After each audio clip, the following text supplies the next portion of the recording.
Ya pemirsa, untuk membahas lebih lanjut bagaimana membongkar jaringan suap hakim dalam kasus ekspor CPO ini, kita bergabung bersama pakar hukum tindak pidana pencucian uang atau TPPU, Yenti Garnasih. Mbak Yenti, selamat sore. Selamat sore Mbak, Ya, Mas Leona. ya Mbak Yenti, kalau kita lihat kenapa kemudian bisa terungkap kasus empat hakim ya, yang kemudian terkait kasus CPO ini adalah hasil pengembangan dari kasus sebelumnya, penyuapan putusan Ronald Tanur. Tapi kalau kita lihat 60 miliar yang dikatakan adalah gratifikasi, itu masih belum jelas sekitar 38 miliar kemana uang itu mengalir. Itu kira-kira Kejaksaan Agung dengan mudah bisa menemukan itu atau seperti apa Mbak Yenti? Ya harusnya dengan mudah ya, kan ada pendalaman-pendalaman. Pendalaman-pendalaman sekarang kan sudah kepada 4 hakim yang diperiksa dan beberapa orang kan 8 orang. Dan ini masih banyak ya PR-nya berkaitan kasus ini aja. Yang disita itu kan mobil-mobil mewah, itu kan TPPU. Kita berharap Kejaksaan Agung langsung bilang bahwa ini ada TPPU. Kenapa Pak Kohar nggak bilang begitu gitu kan? Ini TPPU. Dan TPPU itu nanti kita lihat barang-barang yang disita itu apakah disita pada waktu beli itu, yang disita tadi, yang waktu belinya barang-barang itu masanya ini atau bukan, jangan-jangan juga dibeli sebelum kasus ini. Artinya jangan-jangan hakim-hakim ini juga melakukan hal yang memalukan ini sebelumnya dan sebelumnya, jadi bongkar semua ya. Dan tadi saya mendengarkan dari Pak Kohar tadi ya, miris sekali. Artinya apa? Ini untuk Ketua Mahkamah Agung ya, langsung aja lah. Jadi standar etikanya itu rendah sekali ya. Bagaimana mungkin hakim, kemudian head manager, head social security legal dari perusahaan itu bisa bertemu, dan panitera itu bertemu di suatu tempat umum lagi kan, di restoran gitu. Jadi sudah nggak ada malu gitu ya. Jadi standar etikanya itu memang juga sudah sangat rendah. Ini harus dilihat gitu. Jadi harus didalami. Kalau saya bilang begini, pakai bahasa ya sebenarnya ini tidak kasar ya, bahwa masyarakat itu udah capek, udah muak sekali dengan berita-berita seperti ini ya. Betapa kita tidak percaya dengan pengadilan. Dan ini bahayanya apa?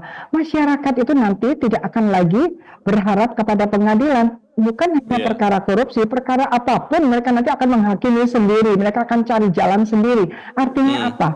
Negara tidak hadir ketika terjadi pelanggaran-pelanggaran hukum yang harusnya ke pengadilan. Oke, Mbak Yanti, kalau kita melihat bahwa Mahkamah Agung juga menyesalkan ya, ada pernyataannya terkait hal yang terjadi ini, tapi banyak orang melihat pengawasan dari Mahkamah Agung masih belum serius, sehingga berulang-ulang terjadi hakim yang lancung seperti yang sekarang ini.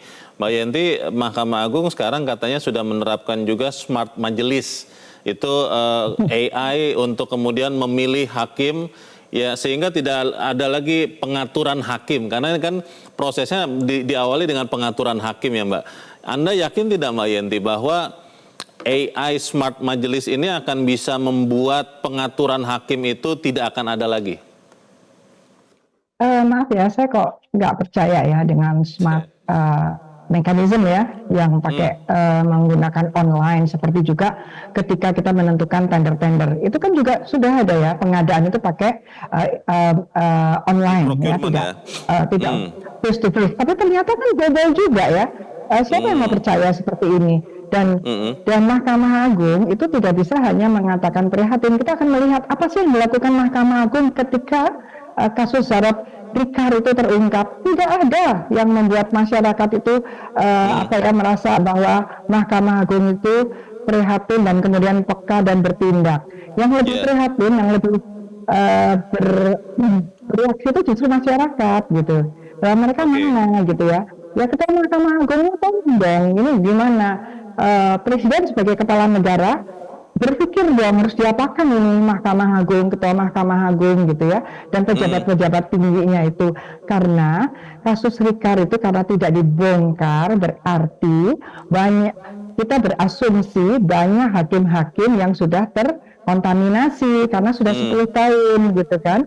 Nah ini juga harus diantisipasi, dan KY juga itu harus kita lihat lagi undang-undangnya, karena KY itu hanya memberikan rekomendasi, tidak seperti KY-KY di luar negeri, dan ketua KY-nya itu ya tidak membuat mereka takut. Hakim-hakim itu kita harus lihat, dan juga sekarang harus pikirkan hakimnya nanti siapa, ya kan? Hakim ad hoc kita juga nampaknya kurang pas gitu ya. Oke. Jadi yang kita dulu bicara hakim ad hoc kurang bagus, kurang pas dan sebagainya, jangan diabaikan pemikiran-pemikiran akademis berkaitan dengan Baik. tidak sukses story-nya negara lain atau sukses story-nya negara lain gitu. Mbak Yenti, sambil menunggu hasil penyelidikan Kejaksaan Agung, ada beberapa pihak yang mengusulkan ada beberapa solusi pembenahan sistem peradilan mencegah korupsi. Yang pertama katanya meniru Estonia, Mbak Yenti. Ada transparansi total dalam persidangan.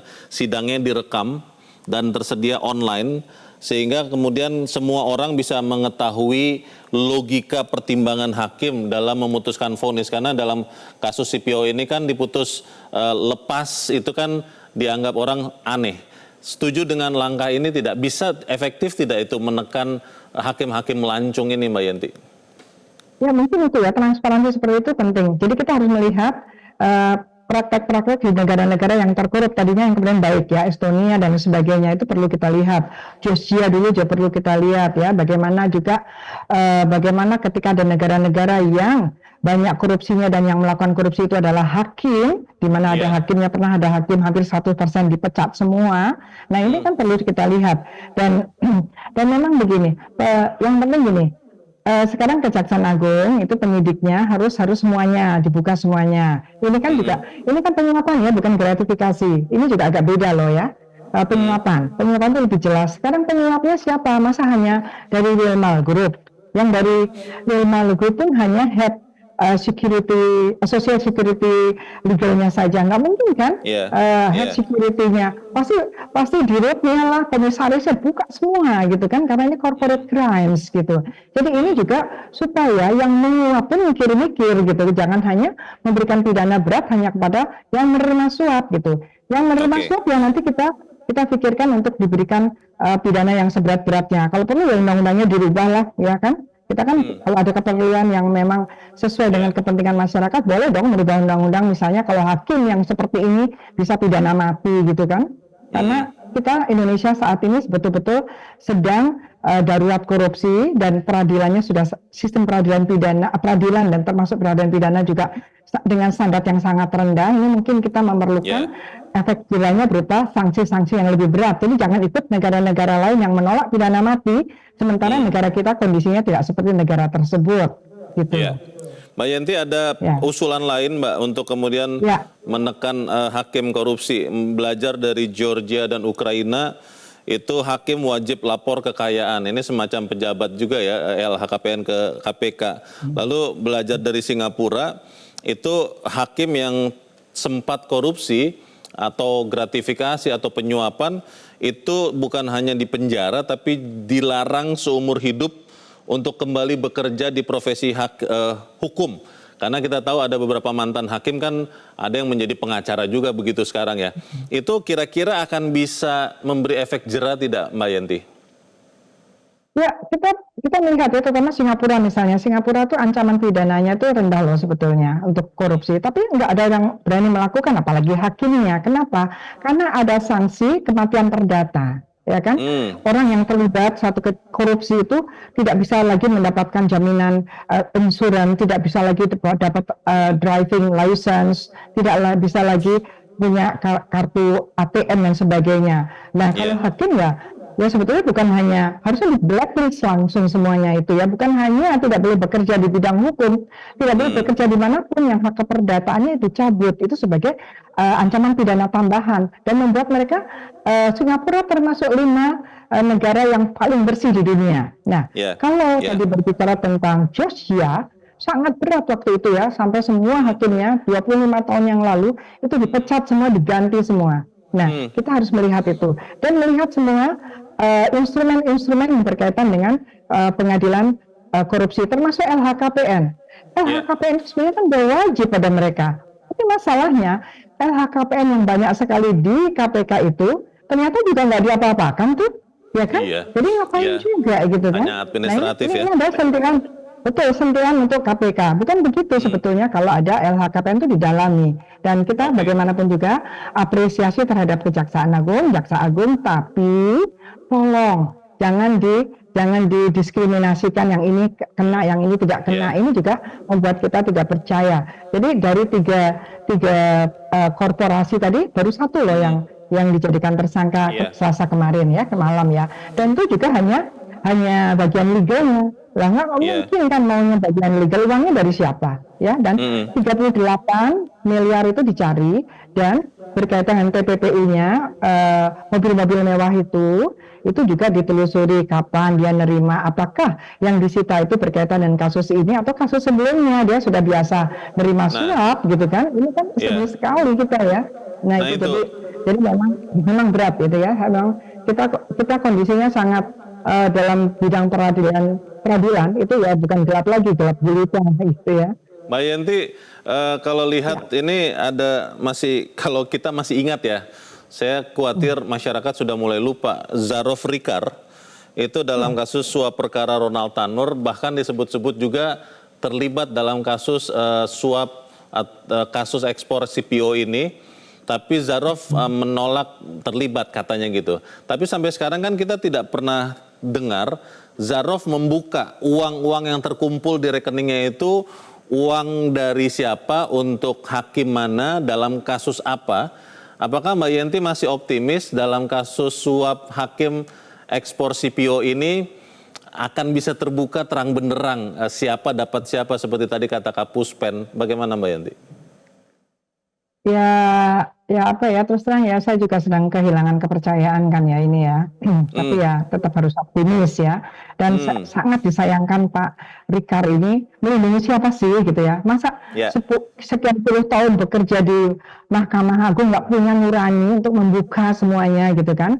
Apa iya dia nggak kepengen, tidak ingin bahwa mereka bahwa yang lain-lain juga dipidana dong seperti dia, dan dia menyelamatkan orang-orang yang hakim-hakim yang pernah berhubungan dengan dia itu juga dibuka. Harusnya adalah nuranilah kepada ZR. Kalau enggak ya gini, itu tadi harusnya kalau hakim yang terlibat pidananya pidana mati aja. Jadi dia akan mikir-mikir apa iya dia mau sendirian menerima hukumannya, dan jangan berpikir dia nanti akan mendapatkan perlindungan dari teman-teman yang sudah dilindunginya. Ya ampun ya, sedih sekali deh saya mau sampai bingung ditanya mau jawab apa gitu ya, karena sebetulnya ya speechless kita. Tapi kita harus semangat. Kita harus semangati Pak Jaksa Agung, tolong jangan pilih-pilih kasus ya, jangan pilih-pilih orang dalam satu kasus, jangan pilih-pilih kasus, buka semua. Dan KPK bantu dong, harusnya KPK kok diam aja gitu ya. Kondisi udah seperti ini korupsinya. Jadi kenapa KPK seperti ini juga, supaya kita terbantu gitu ya, supaya masyarakat itu kembali ada kepercayaannya terutama kepada hakim, kepada pengadilan, dan bukan hanya korupsi loh. Nanti kalau masyarakat punya kasus-kasus biasa, itu dia nggak mau lagi ke pengadilan, mereka akan menghakimi sendiri.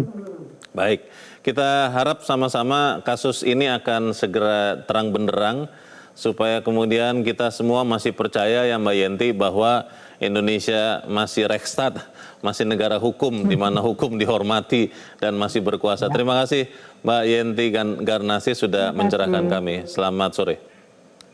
Jelajahi cara baru mendapatkan informasi. Download Metro TV Extend sekarang.